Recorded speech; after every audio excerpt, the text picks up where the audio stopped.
Hello guys, আসসালামু আলাইকুম। কীভাবে জলদি আমি কাঁঠালের এঁচোড় রান্না করি তাহলে চলুন দেখে নেই।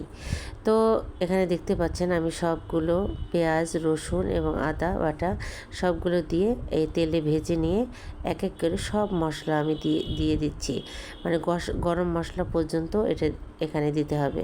তো দিয়ে আমি এই যে কাঁঠালের এঁচোড়টা সেটাকে আমি সিদ্ধ করে কিন্তু ফ্রোজেন করে রেখেছিলাম, সেটা আমি বের করে আজকে রান্না করছি। তো আগেই প্রথমে আমি আলু প্রেশার কুকারে সিদ্ধ করে সেই আলুটাকে আমি ম্যাশ করে নিয়ে একটু পানি দিয়ে রেখেছিলাম।